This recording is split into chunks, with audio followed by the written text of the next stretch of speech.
In her 26 years of adult life, Melissa has experienced a lot of things.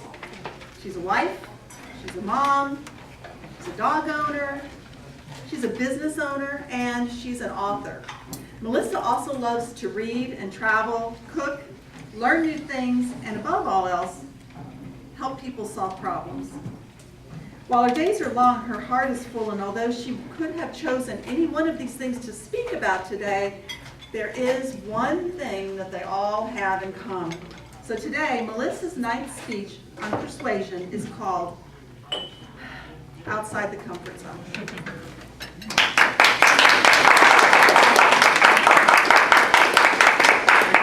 Time. Bye. Once again, getting my morning workout at the Toastmasters. Good morning, Madam Toastmaster. Thank you for that introduction. Fellow Toastmasters and guests. I've been at Toastmasters long enough that it would surprise most of you to know that I own this shirt. And the reason I own this shirt is because, as you know, I'm a huge fan of Elton John. And a few years ago, my friends and I decided we were going to go see Elton John at the Barclays Center in Brooklyn. And I decided that I needed a shirt to wear for that epic occasion. But I didn't know where to find a shirt like this, because I order shirts like this online. And I order one in every color that I see and get them shipped to my house. So shopping is not my big deal. And my friend sent me a link to this. So I put the call out on Facebook that I was looking for this shirt. And my friend sent me this link. And when I first opened the link, I went, oh no, that is way too shiny. And the more I thought about it, the more I thought, you know, it actually fits what I asked her to find for me. It's a long sleeve button down with a collar, which as we get into the colder season, you'll see me wearing more of those shirts. And it definitely says I'm going to see Elton John. And I think I could wear it. And so I bought it and I brought it home and I took it out of the package to show my husband, because by now I'm excited about owning the shirt. And my husband goes, that's awesome, it's see-through. And I went, oh, that is not at all what I thought it was going to be. So that was fine. I got a shirt to wear underneath it and it's okay. Purchasing this shirt required me to step outside of my comfort zone. Way outside of my comfort zone. Those of you that know me well know that you're probably sitting there going, I can't believe she actually owns a shirt like that, right? So I go to the concert and I had second row seats.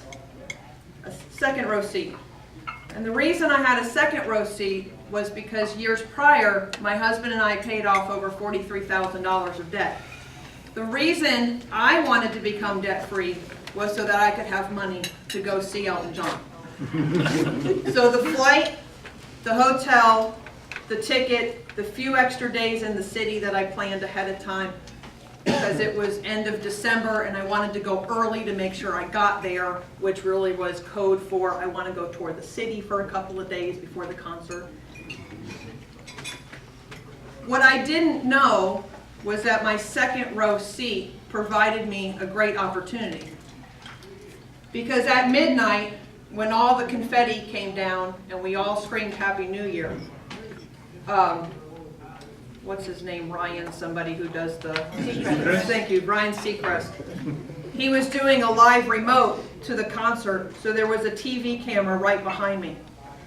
And during the concert, Davey Johnstone, who's Elton's guitarist, gives out guitar picks. So by this time, my friends and I are right up against the stage, and I have my arm up like this trying to get a guitar pick. So my arm was on national TV. And that also took me outside my comfort zone, because I'm not one who likes a lot of attention. But believe me when I tell you how much attention my arm gets on national TV when walking home from the concert. I'm like, why do I have 200 Facebook notifications? Something awful must have happened. No, it's just everybody saw my arm. Because I guarantee you, I was the only person within my immediate radius wearing this shirt. So I know for a fact it was my arm.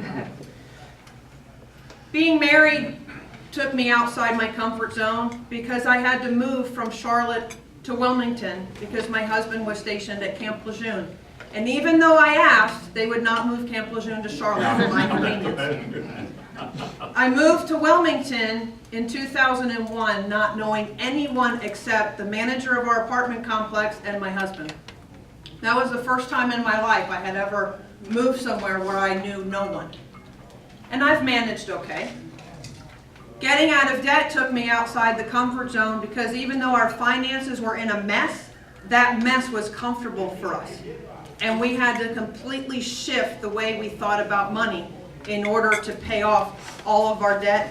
And we just celebrated 4 years of staying debt-free, which is much harder. Of course, being a parent takes me outside my comfort zone every single day, especially because I have a son who's almost a teenager and one who's not far behind. Every single day with those two is an adventure, and it certainly challenges me to be a better mom and a better parent. Those of us that are entrepreneurs know that, as Patty said, putting out your shingle takes you outside your comfort zone. It's a big deal for me, who can sometimes be an introvert, to have to put myself out there, to market myself, to tell people why they should work with me. It's a whole lot easier to have other people just send me referrals, I can tell you that. The most epic adventures that I've had and the greatest experiences I've ever had in my entire life have been when I chose to take that step outside of my comfort zone. From my arm being on national TV, to being a business owner now for 5 years, to writing a book, to being a member of Toastmasters and learning how to fine-tune my speaking skills. They have all taken me outside my comfort zone. My challenge to you today is to take that step when an opportunity comes to you. And you'll know it's a step outside your comfort zone when you get that opportunity and your first instinct is, oh no, not doing that. I want you to stop and think, but what if I did that? What if I bought that super shiny shirt? Well, my arm might just be on national TV. And then you never know what will happen after that. Good job.